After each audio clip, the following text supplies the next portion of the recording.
Ada dua penyakit. Yang pertama namanya khauf, takut. Yang kedua namanya huzn, sedih. Apa beda takut dengan sedih? Sedih itu pas, masa lalu. Sedangkan takut itu future, masa depan. Takut nggak makan, takut anak nggak kerja, takut. Sedih mengenang masa lalu. Sedih. Maka orang-orang yang masuk surga itu diselamatkan Allah dari dua. Ala inna awliya Allah. Orang-orang yang dicintai Allah. Orang-orang yang mendekatkan diri kepada Allah. La khaufun alaihim walahum yahzanun. Dicabut Allah rasa takutnya, dicabut Allah rasa sedihnya.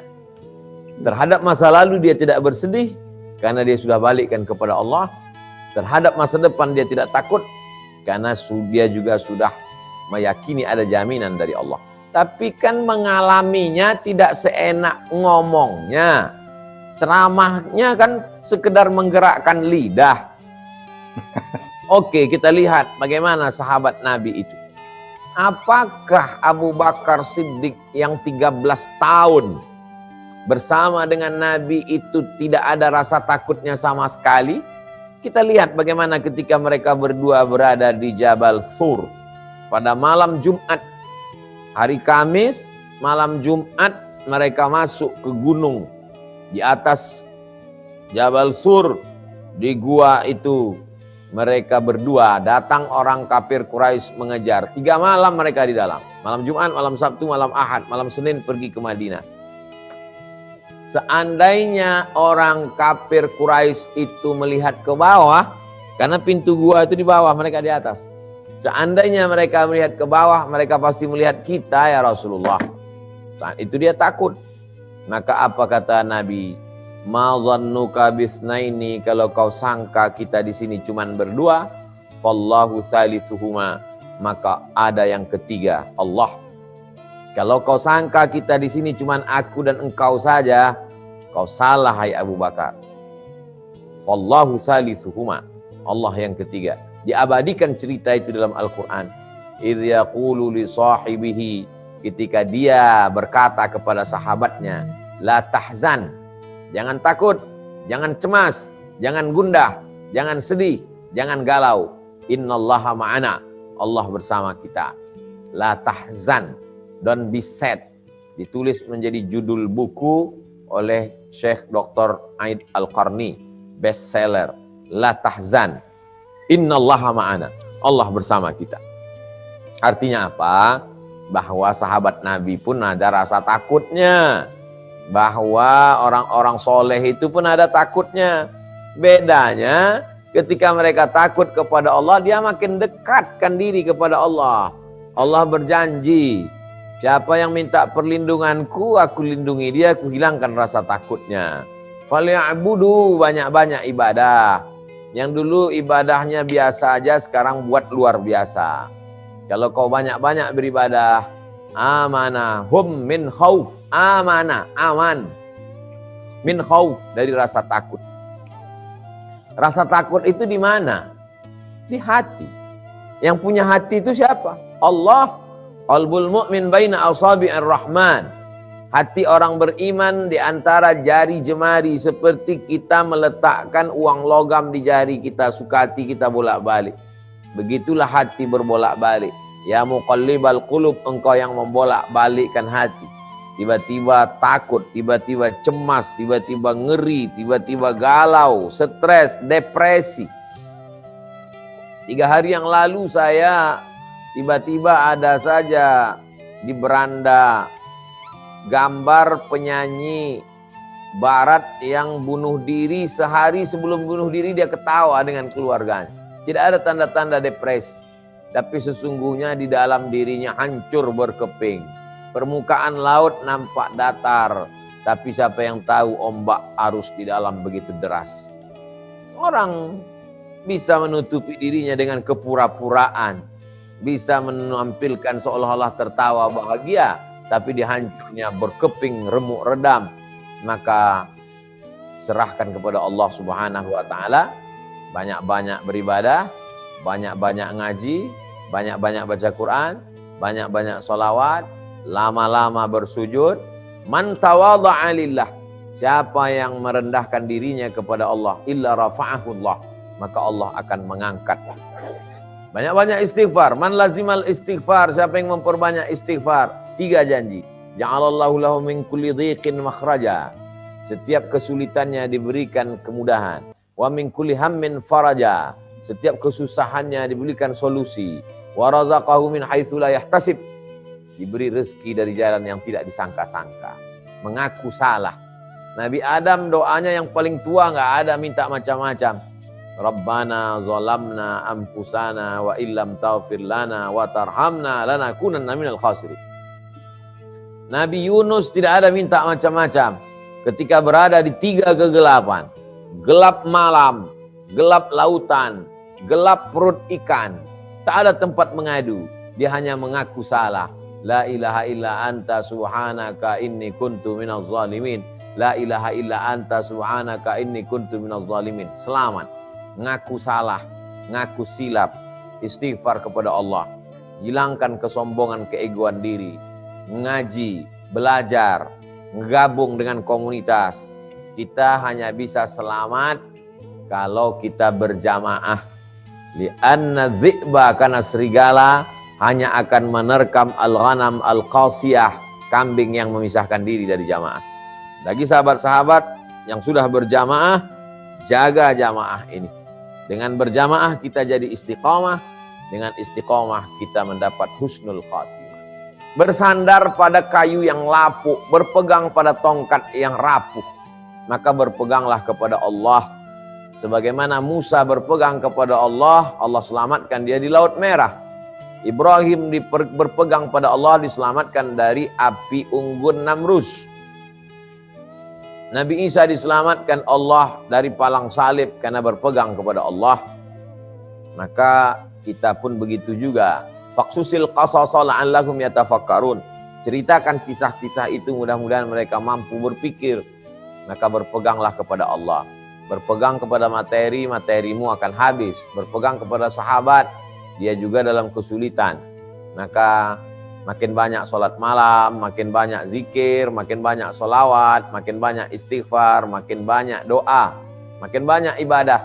Allah perintahkan 1, dia balas 2. Falyabudu rabb hadzal bait, banyak-banyak ibadah. Kalau banyak ibadah, Allah bagi 2. At'amahum min ju', kalau perutmu lapar, Allah kenyangkan perutmu. Wa amanahum min khauf, kalau kau takut, Allah hilangkan takut. Maka dengan memperbanyak sholat duha, memperbanyak sholat tahajud, memperbanyak sholawat, memperbanyak zikir, memperbanyak tahlil, la ilaha illallah, memperbanyak doa. Ada hikmah di balik ini semua, bahwa alam ini diatur Allah. Allahu la ilaha illa huwal hayyu, dia maha hidup. Al-qayyum, dia maha mengatur. Kalau sudah dalam pengaturan Allah, kita tinggal ikut saja. Jangan ikut cakap orang. Wa in tuti aksara man fil ardi yudilluka an sabilillah. Kalau kau ikut cakap orang banyak, mereka hanya akan menyesatkanmu dari jalan Allah. Kalau orang itu bisa menenangkan jiwamu, ikuti kata-kata. Kalau saran nasihatnya bisa menenangkan batinmu, amalkan. Tapi kalau hanya datang untuk menambah kesal dan sesalmu, putuskan kontak. Mohon maaf mas, mohon maaf pak, saya mau ngaji dulu. Buka Quran digital. Sekarang tidak perlu buka mushaf kalau di tengah jalan atau sedang bekerja dan lain sebagainya. Kalau dalam keadaan di tengah jalan, dalam kendaraan, sedang nyetir, tidak bisa baca Quran, banyak-banyak bacakan Al-Fatihah.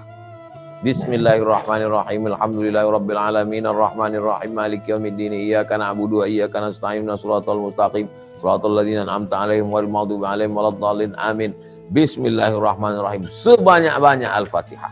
Bisa 1 kali duduk 100 kali, bagus. Bisa tambah 150, bagus. Tidak ada yang bisa menenangkan hati kecuali Allah. Huwallazi anzala sakinata. Allah yang menurunkan ketenangan dalam hati. Hati itu cawan. Cawannya lalu kemudian ketenangan itu airnya. Tidak akan mungkin air Zam-Zam mau masuk ke dalam cawan kotor bekas asbak, abu rokok, sampah. Masuk air Zam-Zam ke dalam kotor. Bersihkan dia dengan Al-Quran. Setelah hati itu bersih, baru Allah turunkan ketenangan ke dalam. Wallahu a'lam bishawab. A'udzubillahi minasyaitonir rajim. Wattaqu fitnatan la tusibanna alladhina zalamu minkum khassah. Takutlah kamu kepada azab yang ketika dia datang, dia tidak hanya menimpa yang zolim-zolim saja. Yang baik-baik pun kena juga. Ketika gempa bumi datang, gempa itu tidak menggoncang rumah orang yang sakau. Rumah Pak Imam masjid pun goncang juga. Rumah Ustadz pun terbelah juga. Lalu dosa orang baik itu apa? Orang baik dosanya bukan minum khamar. Orang baik dosanya adalah diam. Dia anggap diam itu selamat. Padahal diam itu kata Imam Abu Ali Ad-Daqaq adalah syaitan akhras, setan bisu. La ta'murunna bil ma'ruf, ajak orang buat baik. Wala tanhaunna 'anil munkar, larang orang buat mungkar. La yusikanna ayyab'atsallahu 'alaikum iqaban, kalau kamu diam, kamu biarkan orang berzina, kamu biarkan orang makan riba, kamu biarkan orang minum khamar, kamu biarkan orang buka aurat, dan kamu diam karena ingin cari selamat. La yusikanna ayyab'atsallahu 'alaikum iqaban, Allah turunkan hukuman.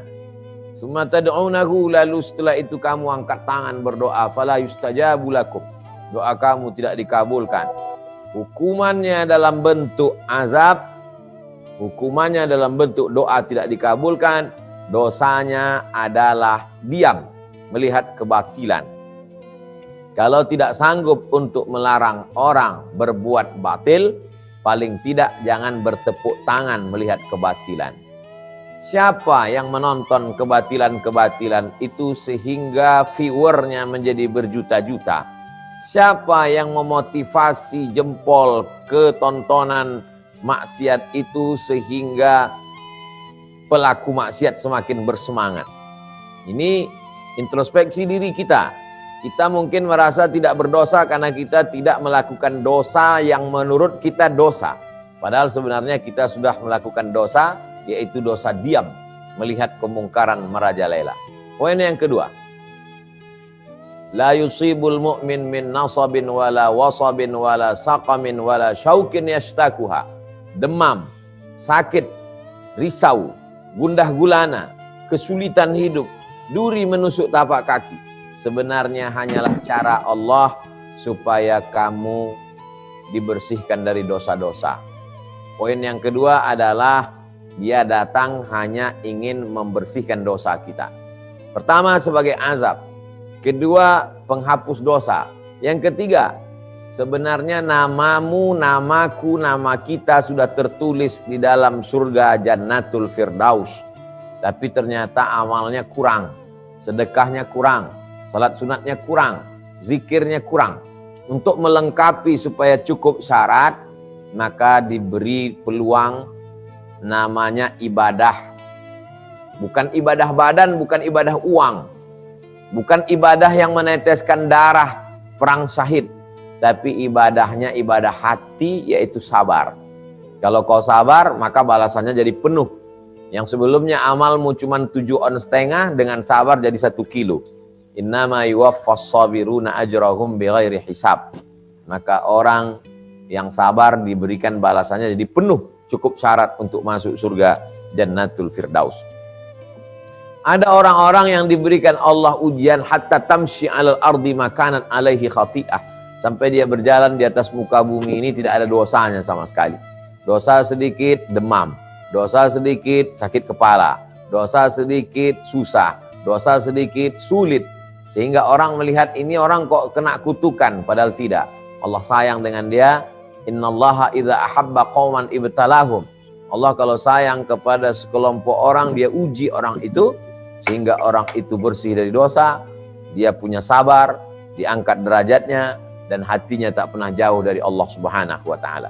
Jadi kalau begitu ada kemungkinan sebagai azab, ada kemungkinan sebagai penghapus dosa, ada kemungkinan sebagai pengangkat derajat, ada kemungkinan sebagai pelengkap amal syarat cukup untuk masuk surga.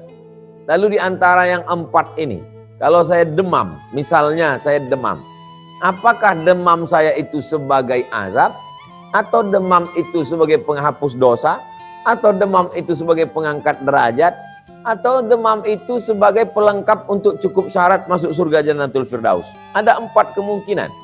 Maka di antara 4 ini mana? Introspeksi diri. Setelah introspeksi diri, husnuzon kepada Allah Subhanahu wa taala. Ana inda husni zanni abdi bi. Aku menurut prasangka hambaku kepadaku. Adapun yang menimpa saudara kita yang ada di Kalimantan, padahal mereka orang-orang yang taat, orang-orang yang memuliakan ulama, orang-orang yang menghormati, dan di sana banyak wali-wali Allah. Yang ada di Sulawesi, orang Sulawesi juga orang-orang yang taat. Kenapa terjadi? Kita husnuzon kepada mereka. Mudah-mudahan Allah mengangkat derajat saudara kita. Jangan karena sibuk membahas apakah itu azab, apakah itu, sampai kita lupa menolong. Padahal kewajiban kita sebagai umat, wallahu fi aunil abdi maka al abdu fi auni akhi. Allah akan tetap menolong seorang hamba selama hambanya itu mau menolong saudaranya. Mereka yang sudah diuji Allah dengan banjir, diuji dengan gunung meletup, diuji dengan macam-macam, sudah jelas sabarnya. Lalu kita, apa sabar yang sudah kita lakukan? Mereka sabar menerima musibah. Kita ujiannya juga, apakah sabar mengirimkan beberapa penghasilan di tengah kesulitan? Sabarkah mentransfer? Sabar mereka menerima musibah. Sabar kita adalah sabar melawan keinginan untuk shopping, untuk belanja, dikalahkan keinginan ini demi untuk menolong saudara-saudara kita. Dan itulah sabar yang lebih tinggi daripada sabar menerima ujian cobaan.